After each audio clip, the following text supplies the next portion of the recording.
بسم اللہ الرحمن الرحیم ما زاغ البصر وما طغى آمنت باللہ صدق اللہ العظیم۔ ما زاغ البصر، نہ درماندہ ہوئی چشم مصطفیٰ، وما طغى، اور نہ حد ادب سے آگے بڑھی۔ حضرت محترم بھی آپ قرآن مجید فرقان حمید میں سے 27واں پارہ سورۃ النجم کی آیت نمبر 17 کی تلاوت اور ترجمہ سماعت فرما رہے تھے۔ کل کے درس میں ہم نے پڑھا، اللہ کریم نے فرمایا نہ جھٹلایا دل نے جو دیکھا چشم مصطفیٰ نے، کیا تم جھگڑتے ہو ان سے اس پر جو انہوں نے دیکھا، اور انہوں نے تو اس سے دوبارہ بھی دیکھا، سدرۃ المنتہا کے پاس، اس کے پاس ہی جنت المأوا ہے، جب سدرہ پر چھا رہا تھا جو چھا رہا تھا۔ کل کے درس میں ہم نے ان آیات بینات کی تفسیر پڑھی۔ آج کے درس میں اللہ کریم نے اپنے حبیب کی شان کو بیان فرمایا، اور معراج کی رات حضور نے کس کو دیکھا، کیسے دیکھا، کب دیکھا، اس کا ذکر بھی ہے۔ اس لیے میں نے ایک آیت کی تلاوت کی، قبلہ پیر صاحب نے اس کی تفسیر زیادہ وضاحت سے فرمائی ہے، اور بڑی خوبصورت ہے تفسیر، ایمان افروز ہے، تو آپ اگر غور سے سنیں گے انشاءاللہ ایمان تازہ ہوگا۔ اللہ کریم نے فرمایا ما زاغ البصر وما طغى، نہ درماندہ ہوئی چشم مصطفیٰ اور نہ حد ادب سے آگے بڑھی۔ علامہ جوہری نے زاغ کے 2 معنی لکھے ہیں، عربی میں زاغ کے 2 معنی ہیں۔ ایک ہے الزیغ المیل، وقد زاغ یزیغ وزاغ البصر اے کلا، یعنی کسی چیز کا دائیں بائیں مڑ جانا، ادھر ادھر ہو جانا، اس کو بھی زیغ کہتے ہیں۔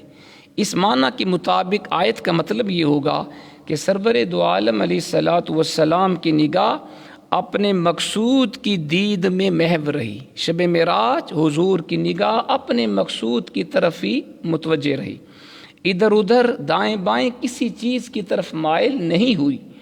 یہ ایک معنی۔ دوسرا معنی ہے زاغ کا نگاہ کا درماندہ ہو جانا، نگاہ کا درماندہ ہو جانا۔ جیسے دوپہر کے وقت انسان سورج کو دیکھنے کی کوشش اگر کرے، دوپہر کے وقت جب سورج چمک رہا ہو تو سورج کی روشنی کی تاب انسان نہیں لا سکتا کہ اسے دیکھ سکے، نگاہ انسان کی چندھیا جاتی ہے۔ فرمایا میرے محبوب کی آنکھیں ان انوار کی چمک دمک سے خیرہ ہو کر چندھیا نہیں گئیں، درماندہ ہو کر معراج کی رات بند نہیں ہو گئیں، بلکہ جی بھر کے میرے حبیب نے اپنے مقصود کو دیکھا۔ اچھا جی، وما طغى سے اپنے حبیب کی چشم پاک کی دوسری شان قرآن نے بیان کی۔ طغى کہتے ہیں حد سے تجاوز کر جانا، حد سے بڑھ جانا۔ طغى يطغى ويطغوا اے جاوز الحد۔ یہاں تک ہم نے ایک مکتب فکر کے مطابق ان آیات کی تشریح کی ہے۔ اس ضمن میں الفاظ کی لغوی تحقیق بھی کافی حد تک کر دی گئی، ان کے اعادہ کی ضرورت نہیں ہے۔ ابھی تک قبلہ پیر صاحب نے یہ جو ہم نے کل کا درس بھی پڑھا، یہ جو 2 دروس ہوئے، اس میں قبلہ پیر صاحب نے ایک علماء کے ایک فریق کی رائے پیش کی کہ حضور نے معراج کی رات کس کو دیکھا، تو ایک جو ہے علماء ان کی رائے تھی کہ جبریل کو دیکھا۔ اس کے بارے میں پچھلے 2 دروس میں بیان ہوا۔ اچھا جی، تو دوسرے مکتب فکر کہ علماء اعلام کے سرخیل امام حسن بصری رحمۃ اللہ علیہ ہیں، ان حضرات نے ان آیات کی جو تفسیر بیان کیا، اب اس کا خلاصہ بھی سن لیں کہ دوسرے یعنی علماء کا دوسرا طبقہ ان کی رائے کیا ہے کہ رسول پاک نے معراج کی رات کس کو دیکھا، جبریل کو دیکھا یا رب کریم کو دیکھا۔ اب یہ دوسری رائے ہے۔ اچھا جی، علمہ کا فاعل اللہ تعالیٰ ہے۔ پہلے ہم نے پڑھا تھا کہ علماء کی ایک جماعت نے کہا کہ علمہ کا فاعل جبریل ہے۔ اب یہ دوسری رائے ہے کہ علمہ کا فاعل اللہ تعالیٰ ہے۔ شدید القوا ذو مرہ اللہ تعالیٰ کی صفتیں ہیں، یعنی اللہ تعالیٰ جو زبردست قوتوں والا دانا ہے، اس نے اپنے نبی پاک کو قرآن پاک کی تعلیم دی۔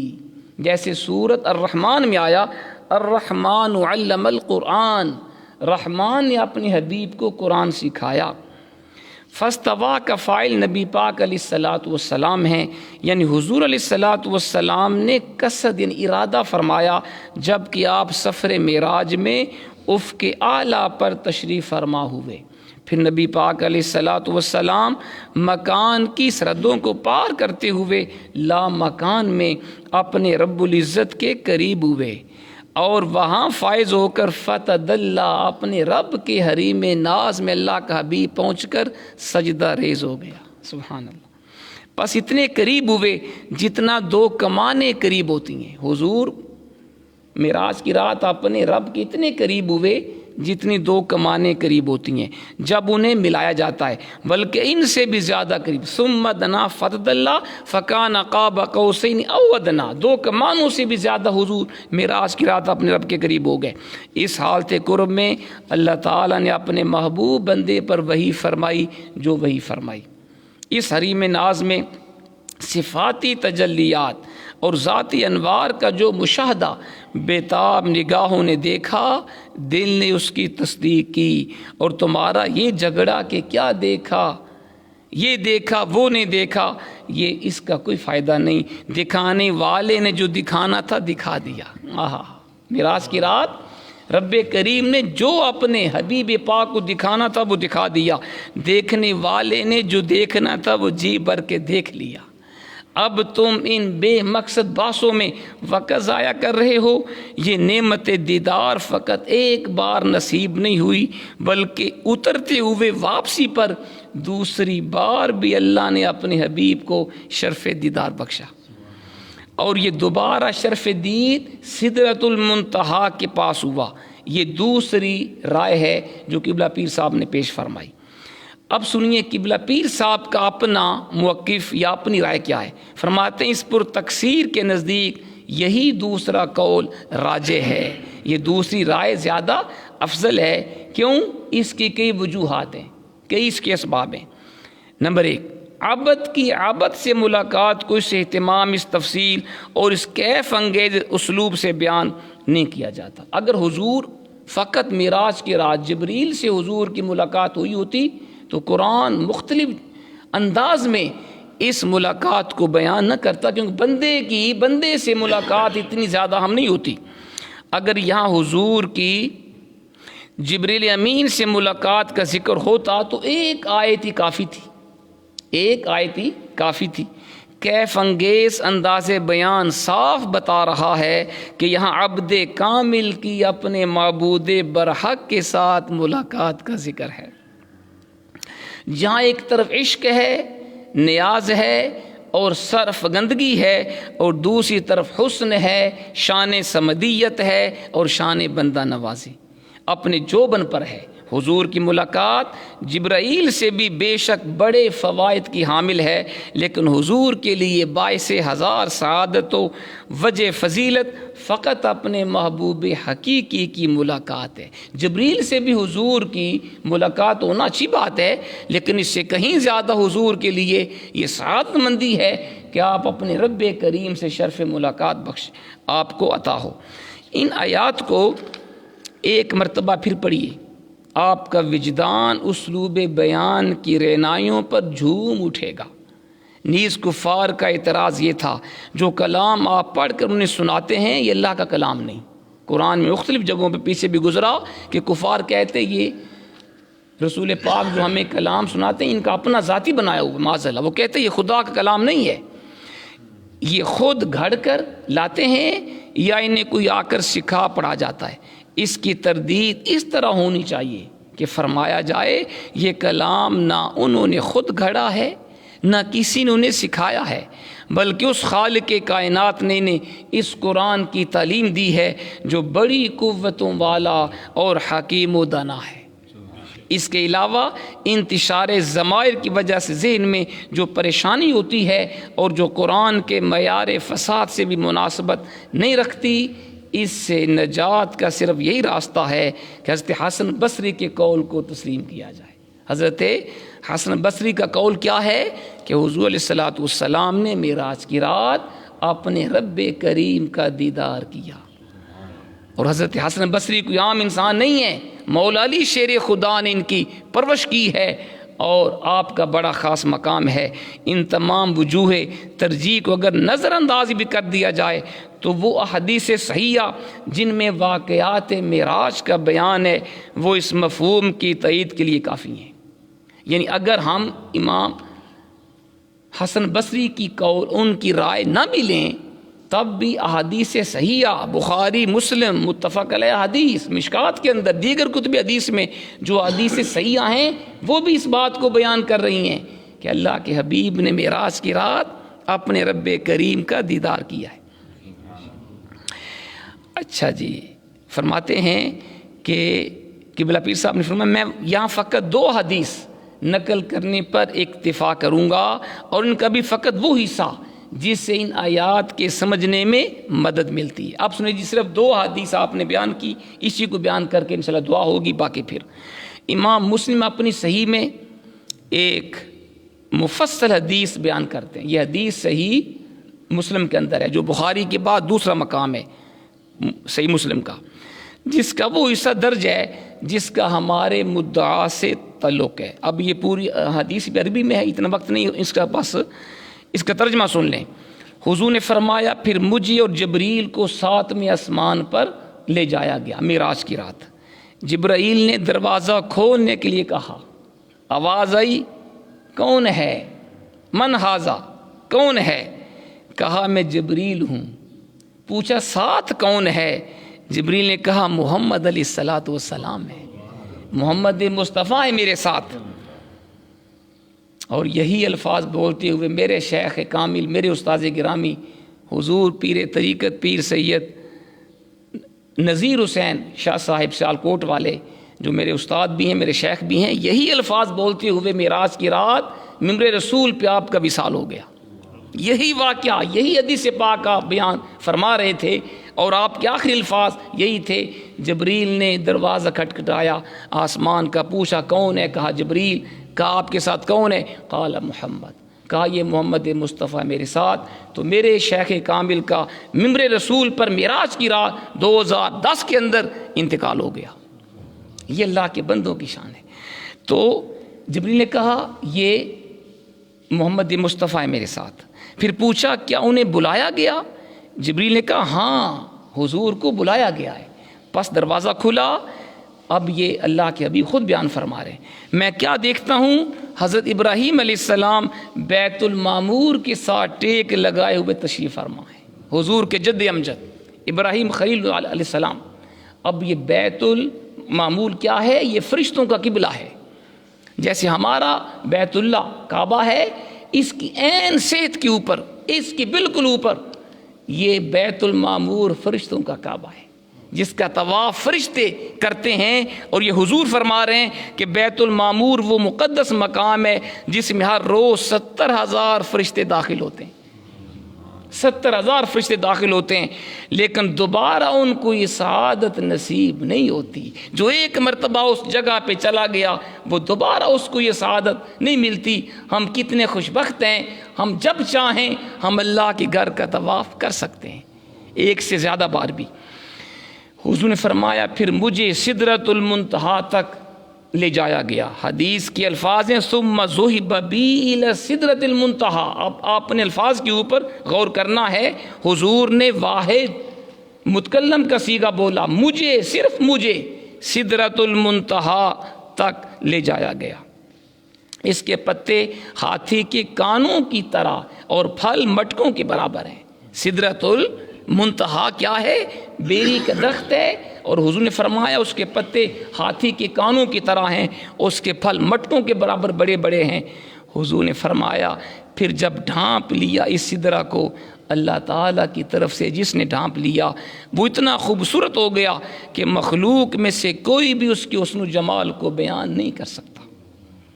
پھر اگلے حضور کے اپنے الفاظ سنیں، فَأَوْحَى إِلَيَّ مَا أَوْحَى فَفَرَضَ عَلَىٰ 50 صلاۃ فی کل یوم ولیلہ۔ فرمایا حضور نے، اللہ نے وحی فرمائی میری طرف، جو وحی فرمائی، اور مجھ پر دن رات میں 50 نمازیں فرض کیں۔ میں وہاں سے اتر کر موسیٰ کے پاس آیا، انہوں نے پوچھا، فرمائی آپ کے رب نے آپ کی امت پر کیا فرض کیا؟ میں نے کہا 50 نمازیں۔ موسیٰ علیہ السلام نے کہا اپنے رب کی طرف واپس جائیے اور تخفیف کی التجا کیجئے، آپ کی امت اس بوجھ کو نہیں اٹھا سکے گی۔ کیا بات ہے جی! حضرت موسیٰ علیہ السلام جانتے تھے نا، وہ جانتے تھے کہ حضور کی امت میں کئی ایسے بھی ہوں گے 5 بھی نہیں پڑھیں گے، 50 کون پڑھے گا؟ تو دیکھیں جناب، اگر وہ حضور کی بارگاہ میں التجا نہ کرتے تو 50 نمازیں فرض ہوتی، اور ہم میں سے کون ہے جو 50 پڑھتا؟ تو کہا حضور اللہ سے جا کے عرض کریں کہ اللہ نمازیں کم کر دے، آپ کی امت کے اندر یہ طاقت نہیں ہے 50 نمازیں پڑھ سکے۔ کہتے ہیں میں نے بنی اسرائیل کو آزما کے دیکھ لیا ہے، بنی اسرائیل بھی اتنی نمازیں نہیں پڑھتے تھے۔ چنانچہ میں اپنے رب کی طرف لوٹا، عرض کی پروردگار میری امت پر تخفیف فرما۔ میں اکیلا گیا اور کہا اللہ میری امت پہ تخفیف فرما، پس اللہ نے 5 نمازیں کم کر دی۔ چنانچہ میں بار بار رب اور موسیٰ کے درمیان آتا جاتا رہا، یہاں تک کہ اللہ نے فرمایا محبوب یہ تعداد میں تو 5 ہیں لیکن حقیقت میں 50 ہیں۔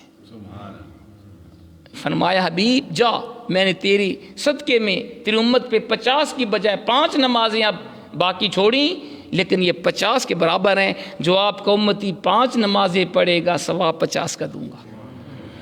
اپنے حبیب کی امت پہ اللہ نے مزید کرم کرتے ہوئے فرمایا آپ کی امتیوں میں سے جس نے نیک کام کرنے کا ارادہ کیا لیکن اس پہ عمل نہ کیا، میں اس کے لیے 1 نیکی لکھ دوں گا۔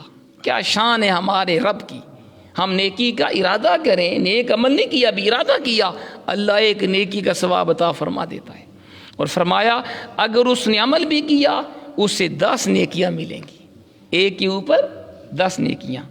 اور جس نے برائی کا ارادہ کیا لیکن اس پہ عمل نہ کیا تو کچھ بھی نہ لکھا جائے گا، اور اگر اس نے برائی کی 1 گناہ لکھا جائے گا۔ یہ حضور کے صدقے کتنی آسانی ہے حضور کی امت کے لیے۔ اس کے بعد میں اتر کر موسیٰ کے پاس آیا، حضور نے فرمایا میں اکیلا اتر کر موسیٰ کے پاس آیا، انہیں خبر دی، انہوں نے کہا پھر اپنے رب کے پاس جائیے اور تخفیف کے لیے عرض کیجئے۔ تو اللہ کے حبیب نے فرمایا میں کئی بار اپنے رب کے حضور میں حاضر ہوا ہوں، اب مجھے شرم آتی ہے۔ کہاں 50 کہاں 5؟ کیا میری امت اتنی سست ہوگی، کاہل ہوگی، وہ 5 نمازیں بھی نہیں پڑھے گی؟ موسیٰ اب واپس نہیں جاؤں گا۔ تو آپ دیکھیے اس حدیث کے خط کشیدہ جملوں کو دوبارہ پڑھیے، حقیقت حال روز روشن کی طرح واضح ہو جائے گی۔ 7ویں آسمان تک تو جبریل حضور کے ساتھ تھے، 7ویں آسمان تک جبریل حضور کے ساتھ تھے، یہاں تک کے لیے اوریجا بنا جمع کی ضمیر استعمال کی گئی کہ ہم سب کو ہمیں آسمان کی طرف لے کر جایا گیا، جمع کا صیغہ آیا۔ اس کے آگے جبریل کی حد پرواز ختم ہو گئی اور حضور کو اکیلے لے جایا گیا، کیونکہ سدرۃ المنتہا پہ جا کے جبریل نے کہا تھا حضور یہ میرا آخری مقام ہے، اس سے آگے اللہ کے انوار و تجلیات اتنے زیادہ ہیں، اگر 1 بال کے برابر بھی آگے جاتا ہوں میرے نورانی پر جل جائیں گے۔ تو اللہ کے حبیب اس سے آگے تنہا تشریف لے کر گئے۔ پھر اللہ نے واحد کا صیغہ قرآن میں استعمال کیا، فَأَوْحَا، رسول پاک نے کیا، فَأَوْحَا إِلَيَّ مَا أَوْحَا، کہ اللہ نے میری طرف وحی کی جو وحی کی، فَأَوْحَا إِلَىٰ عَبْدِهِ مَا أَوْحَا، قرآن میں آیا اللہ نے اپنے بندے کی طرف وحی کی جو وحی کی۔ اس میں جو یکسانیت ہے وہ محتاج بیان نہیں، وحی کرنے والا اللہ تعالیٰ ہے، اور اس مقام پر وحی کی جا رہی ہے جہاں جبریل امین کی مجال نہیں، حضور تنہا ہیں اس مقام پہ جہاں رب نے اپنے حبیب کے اوپر وحی کی۔ پھر فردہ کا فاعل خود اللہ تعالیٰ ہے، یعنی اللہ تعالیٰ نے نمازیں فرض کی ہیں۔ موسیٰ علیہ السلام سے جب ملاقات ہوتی ہے وہ بارگاہ الہی میں واپس جانے کا حضور کو مشورہ دیتے ہیں، جبریل کے پاس نہیں۔ اب دیکھیں یہاں پہ حضرت موسیٰ نے حضور کو اللہ کے پاس بھیجا ہے، جبریل کے پاس نہیں بھیجا، جبریل کے پاس نہیں بھیجا۔